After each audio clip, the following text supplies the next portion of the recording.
milau manusia berencana, Tuhanlah penentu.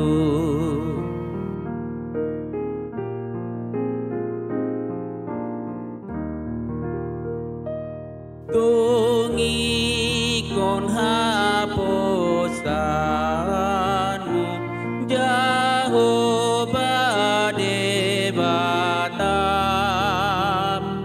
di simada potonmu tinakap niroha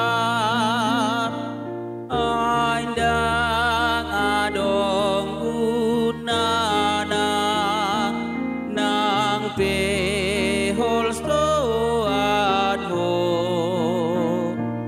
tangi yang dodalana asa taruliho.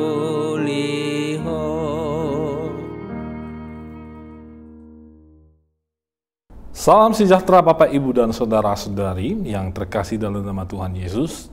Hari ini di hari Jumat 6 Mei 2022, ini adalah hari yang penuh sukacita bagi kita.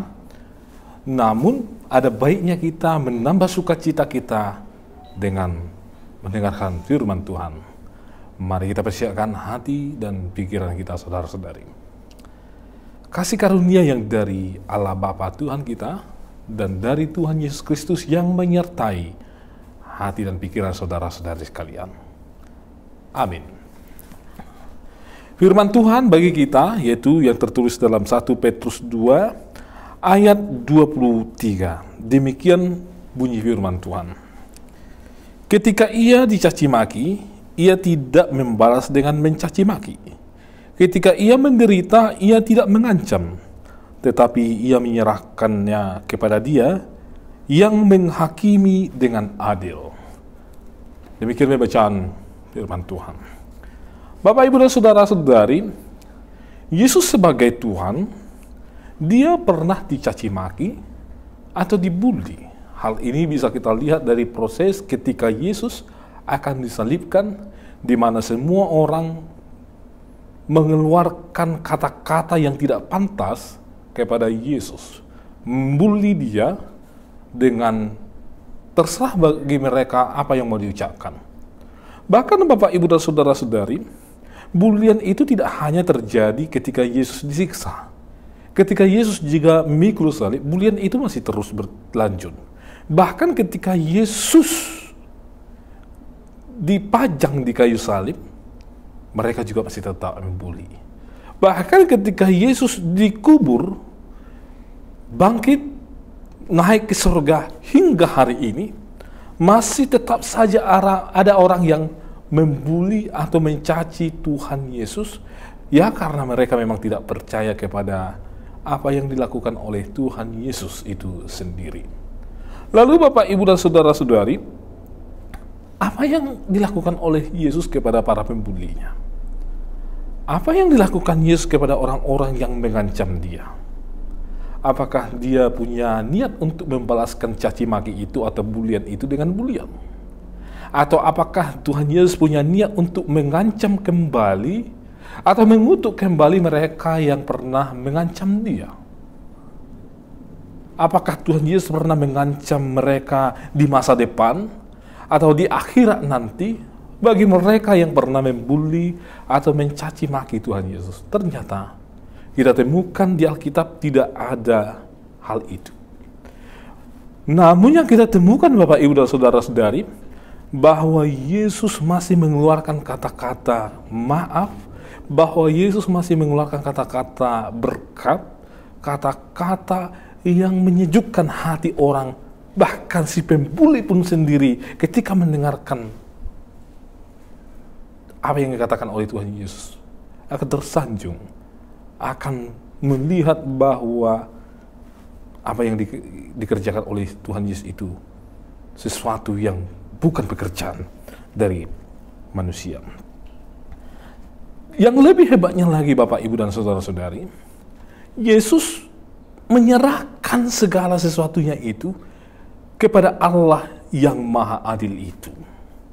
Kita tahu bahwa Tuhan itu sangat adil, bahwa Tuhan itu akan menghakimi orang-orang yang melakukan apa yang salah, akan menghukum mereka yang melakukan apa yang mereka lakukan setimpal dengan kelakuan mereka. Tetapi Bapak, Ibu, dan saudara-saudari, Allah itu maha adil, tetapi Allah itu maha pengampun dan pengasih dan penyayang. Tangan Tuhan masih terbuka bagi mereka yang sering melakukan bulian, bagi mereka yang sering mencaci maki, bagi mereka yang mau mengancam. Bapak, Ibu, dan saudara-saudari, Tuhan masih membuka dan Tuhan masih memberikan kesempatan bagi mereka. Itu sebabnya Tuhan tidak membalaskan kejahatan dan kejahatan mereka, bulian dengan bulian mereka, atau ancaman dengan ancaman. Karena memang Tuhan itu masih membuka yang namanya pintu maaf, masih membuka pintu pengampunan. Tangan Tuhan masih sangat lebar sekali menerima orang-orang yang penuh kelemahan itu, masih terbuka menerima orang-orang yang penuh dengan ketidaktahuan atau kepolosan, atau juga mungkin kekeras kepalaan daripada orang-orang. Bapak, Ibu, dan saudara-saudari, hari ini menjadi tukang bully adalah menjadi sesuatu yang fenomenal di tengah-tengah kita, Bapak, Ibu, dan saudara-saudari.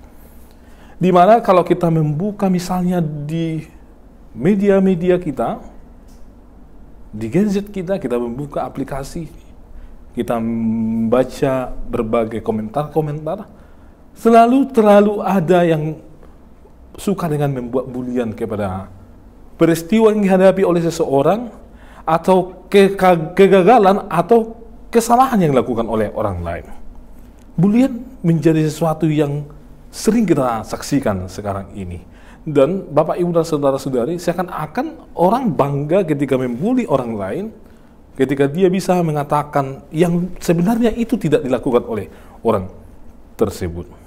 Itu sebabnya Bapak, Ibu, dan saudara-saudari, hari ini dunia ini memang sangat-sangat kacau. Dunia medsos kita ini sangat-sangat kacau karena dipenuhi dengan bulian dan juga ditambah dengan berita hoax yang tidak ada kebenarannya. Untuk itu Bapak, Ibu, dan saudara-saudari, bagaimana kita selaku orang-orang yang percaya kepada Kristus menghadapi yang namanya bulian ini? Bagaimana kita menanggapi setiap tragedi, menanggapi orang-orang yang punya kegagalan, yang menghadapi kegagalan atau yang mengalami yang namanya peristiwa-peristiwa yang tidak enak di tengah-tengah hidupnya?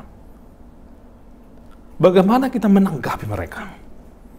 Apakah bulian kita itu bisa mengubah orang yang sebelumnya gagal akhirnya menjadi berhasil? Apakah caci maki bisa memperbaharui keadaan? Saya rasa tidak, Bapak, Ibu, dan saudara-saudari. Bulian tidak pernah merubah yang namanya keadaan, tidak pernah memperbaiki, tidak pernah memulihkan siapapun, atau caci maki, atau ancaman, tidak pernah memperbaiki. Yesus tahu itu, Bapak, Ibu, dan saudara-saudari. Makanya Tuhan Yesus tidak membalaskan sesuatu yang tidak baik dengan yang tidak baik, membalaskan caci maki dengan caci maki, karena Tuhan Yesus tahu bahwa itu tidak akan memperbarui atau memulihkan keadaan. Seorang anak yang mungkin dibesarkan dan sering dibuli, dan jika anggota keluarganya ikut turut membulinya, maka anak tersebut tidak akan pernah menjadi seorang anak yang hebat. Anak tersebut tidak akan pernah pulih.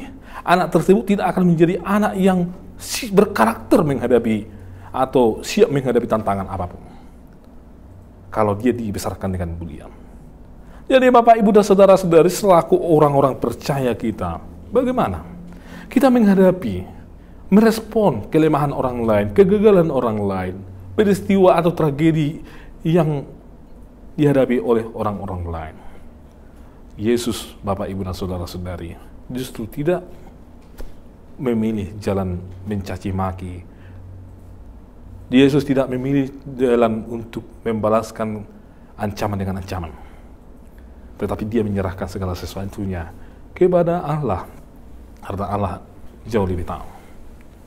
Hari ini juga kita Bapak, Ibu, dan Saudara-saudari, daripada kita membuli sesama kita, daripada kita membuli rekan-rekan kita, daripada kita membuli orang-orang yang memiliki kelemahan, orang-orang yang memiliki kegagalan, bukankah lebih baik mendoakan mereka? Bukan hal itu lebih positif? Bukankah mendoakan itu akan mampu merubah orang tersebut, akan mengubah situasinya? Karena dua itu memiliki kekuatan, sedangkan bully tidak, Bapak, Ibu, Saudara-saudari. Mari kita teladani Tuhan Yesus, Bapak, Ibu, dan Saudara-saudari, yang tidak membalaskan caci maki atau bulian dengan caci maki, dan tidak membalaskan ancaman dengan ancaman, tetapi Dia justru memberkati, mengampuni, dan menyerahkan segala sesuatunya kepada Allah yang lebih tahu. Amin. Marilah kita berdoa. Kami sungguh bersyukur ya Tuhan, Engkau memberkati kehidupan kami hingga saat ini. Dan kami sungguh bersyukur ketika kami mendengarkan firman Tuhan, di mana firman Tuhan mengajarkan kami untuk menjadi berkat bagi orang lain. Berkat bagi mereka yang mengalami tragedi yang menyulitkan ya Tuhan. Berkat bagi mereka yang mengalami kegagalan, yang menghadapi penderitaan ya Tuhan. Bukan menjadi orang-orang yang memfitnah atau membuli mereka ya Tuhan.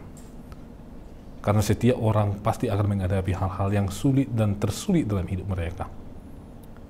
Dan Tuhan ingin kami dan ingin memakai kami menjadi berkat bagi mereka.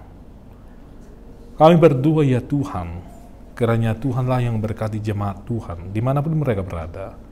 Memberkati keluarga mereka ya Tuhan, memberikan sukacita tengah-tengah keluarga, memberkati anak-anak juga ya Tuhan, pekerjaan dari jemaat-Mu, dan harapan-harapan mereka ya Tuhan. Di minggu-minggu ini ya Tuhan, sebahagian besar dari jemaat-Mu melakukan perjalanan mudik ya Tuhan. Berkatilah perjalanan mereka, sehingga mereka dapat bertemu dengan sanak keluarga, dan menikmati indahnya bersama dengan keluarga ya Tuhan. Dan berkati ketika mereka akan pulang ke daerah Bekasi ini ya Tuhan, sehingga mereka bersuka cita ya Tuhan, untuk memasuki rumah mereka, dan melanjutkan aktivitas ketika sudah sampai di kota Bekasi ini ya Tuhan. Ya Tuhan, kami berdoa bagi para pemerintah kami, lindungilah mereka, berikan kekuatan, hikmat yang daripada Tuhan, agar mereka berhikmat dan penuh kekuatan yang daripada Tuhan mengatur bangsa dan negara kami ini.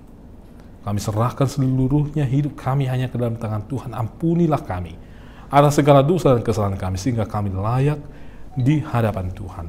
Hanya dalam Kristus Yesus kami berdoa. Amin. Anugerah dari Tuhan Yesus Kristus, kasih setia dari Allah Bapa, dan persekutuan dari Roh Kudus menyertai kamu sekalian. Amin.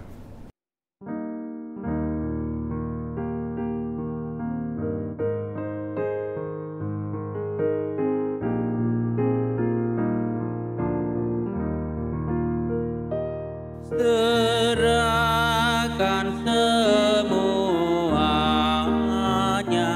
duka khawatirmu kepada Allah Bapa yang mengasihi. Bukankah kuasanya segenap bumi laut, manusia berencana